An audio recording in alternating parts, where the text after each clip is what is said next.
کیونکہ ہمارا human mind set نا ہر چیز کو لین دین، ویار اور ایکسچینج اور ٹریڈ کی سینس میں دیکھ رہا ہو. کیا ملا کیا لیا، کیا پایا کیا کھویا، یہ آپ کی نارمل جارگنز ہیں. کیا کمایا کیا اڑایا، ریزلٹس، کیلکولیشنز. آپ کی زندگی، انسان کی زندگی جو ہے نا وہ نتائج سے اتنی جڑی ہوئی ہوتی ہے، اور اس میں ہر چیز کی قیمت اور ادا اور فدا اور وفا، یہ اسی طرح ہی آپ دیکھتے ہیں چیزوں.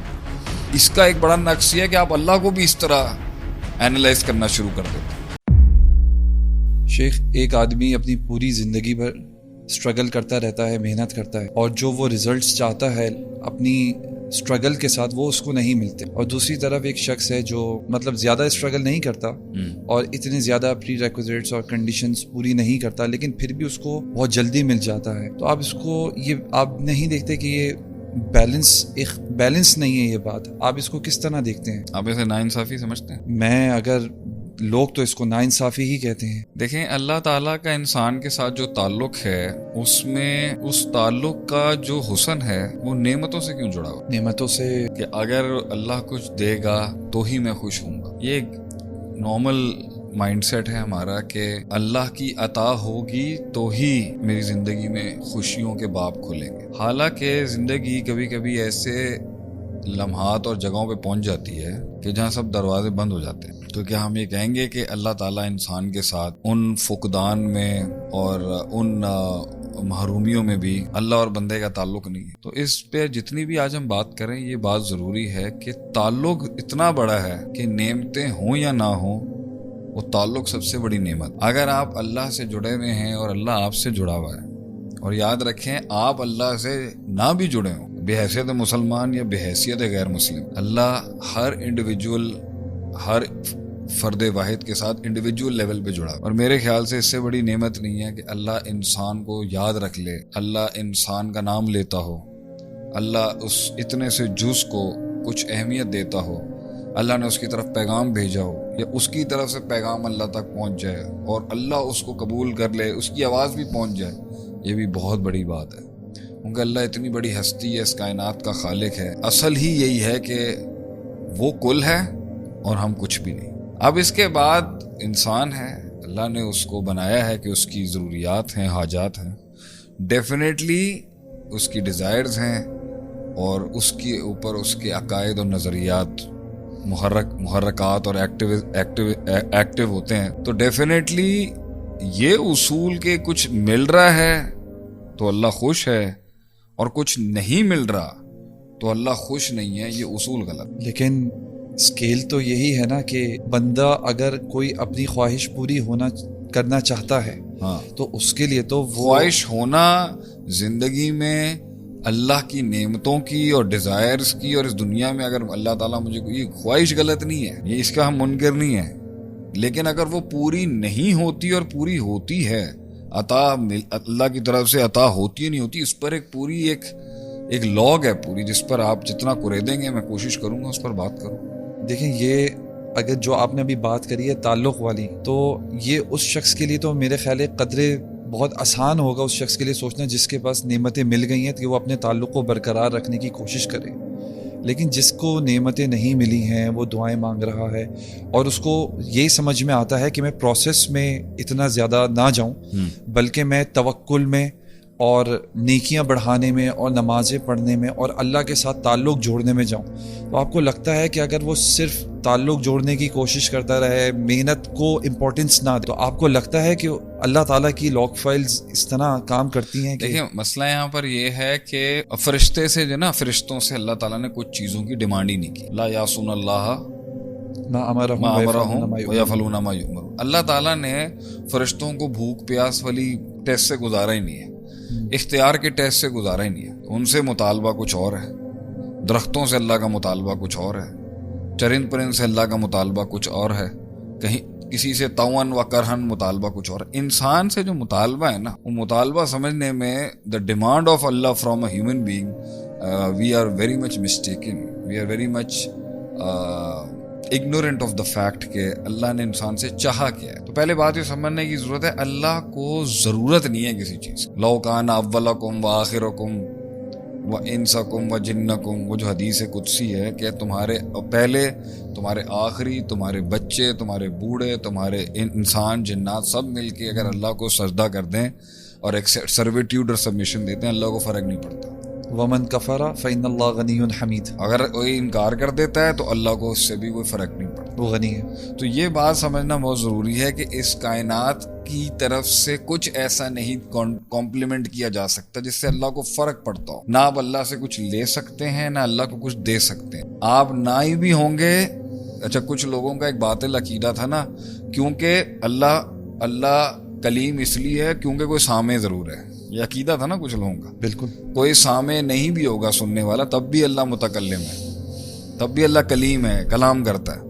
تو مفعول کا ہونا ضروری نہیں ہے فاعل کے فعل کے لیے. اللہ کے اوپر یہ رول اپلائی نہیں ہوتا. تو اگر کوئی پوری کائنات نہیں بھی ہوگی، اللہ تب بھی بات کر لے گا، اور اللہ کرے گا آخرت کے آخری کے اندر کہ این الجبارون و این المتکبرون. جب سب ختم ہو جائیں گے، جب ملک الموت بھی فوت ہو جائے گا، اللہ تب بھی کلام کرے گا. اگر آپ یہ کہہ رہے ہیں کہ اللہ کو فرق نہیں پڑتا، اللہ کو ضرورت نہیں ہے، ضرورت نہیں، کوئی حاجت نہیں ہے اس چیز کی، تو پھر اب سوال اٹھتا ہے کہ پھر یہ کیا کیوں؟ کیونکہ ہمارا ہیومن مائنڈ سیٹ نا ہر چیز کو لین دین، ویار اور ایکسچینج اور ٹریڈ کی سینس میں دیکھ رہا ہوتا ہے. کیا ملا، کیا لیا، کیا پایا، کیا کھویا. یہ آپ کی نارمل جارگنز ہیں. کیا کمایا، کیا اڑایا. Results, calculation. آپ کی زندگی، انسان کی زندگی جو ہے نا وہ نتائج سے اتنی جڑی ہوئی ہوتی ہے، اور اس میں ہر چیز کی قیمت اور ادا اور فدا اور وفا، یہ اسی طرح ہی آپ دیکھتے ہیں چیزوں کو. اس کا ایک بڑا نقص یہ ہے کہ آپ اللہ کو بھی اس طرح اینالائز کرنا شروع کر دیتے ہیں. بہت سے بڑے بڑے شرک کی بنیاد ہی یہی ہوتی ہے کہ جس طرح انسان اپنے سے ایک بڑے انسان سے جڑنے کے جو اصول دنیا میں ہوتے ہیں نا، اسی کو اللہ پر اپلائی کر دیتا ہے. جیسے ایک بڑے انسان کو کسی پی اے کی، کسی سیکرٹری کی ضرورت ہے، تو ہم نے یہی اصول اپلائی کر دیا کہ اللہ تک پہنچنے کے لیے بھی ہمیں کوئی ایک لیڈر چاہیے، کوئی ایک رستہ چاہیے بیچ میں سے جس کی سفارش سے ہم پہنچیں گے.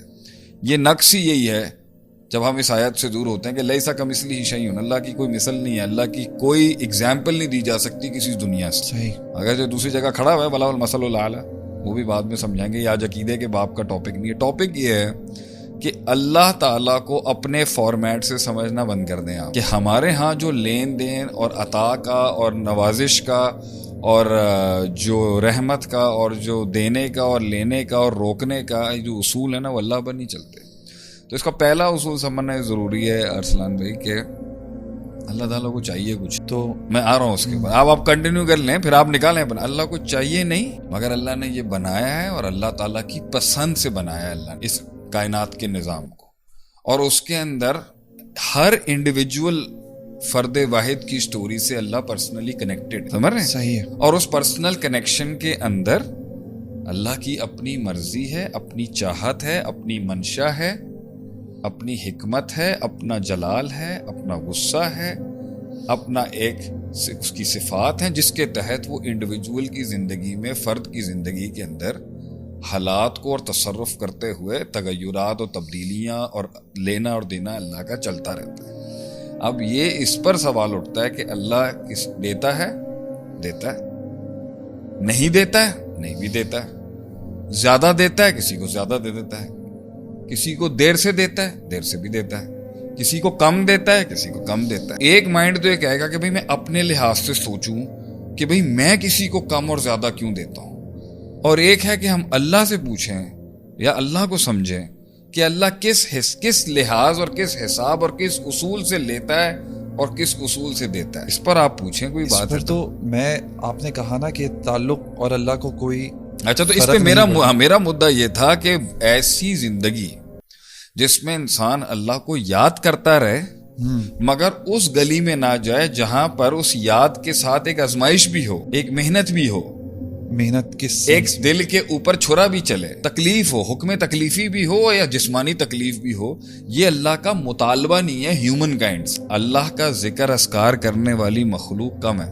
وَإِن مِّن شَيْءٍ إِلَّا يُسَبِّحُ، دنیا میں شاید کوئی بھی ایسی مخلوق نہیں ہے مگر اللہ کی تسبیح ہی کرتی ہے. وہ تو تسبیحات اور تمجیدات اور اللہ کی تکبیرات پوری کائنات ہی کرتی، ضرورت اللہ کو پھر بھی نہیں ہے، بڑے بڑی مخلوق کرتی. آپ سے مطالبہ صرف تسبیحاں پڑھنے کا تھوڑی ہے.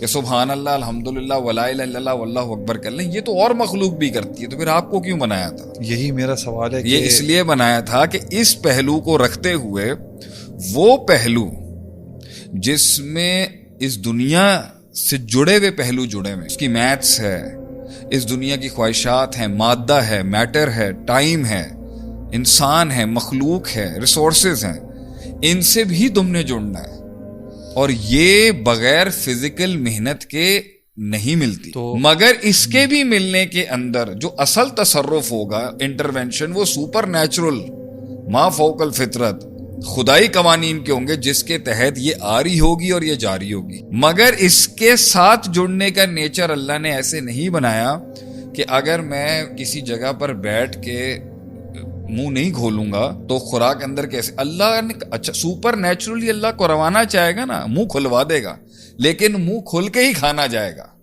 جب آپ یہ کہیں گے نا کہ میں نے منہ ہی نہیں کھولا اور میرا پیٹ بھر گیا، تو یہ بالکل ہی مستحیل العقل بات ہوگی فطرت کے لیے۔ تو اللہ نے انسانی کام، انسانی کیپیسٹی اور انسانی پاور کے کام بھی جو کروانے ہیں، کروانے میتھمیٹیکلی ہیں، مگر اس میں جو معجزے کا تڑکا ہوگا اور میریکل کا تڑکا ہوگا وہ سولو کرنے کے لیے آپ کو ایک علم چاہیے، ایک تعلق چاہیے، ایک ٹھہراؤ چاہیے۔ تو ایسا تعلق جس کے اندر فزیکل محنت نہیں ہوگی، یہ مطالبہ نہیں ہے، یہ مطلوب نہیں ہے اللہ کا۔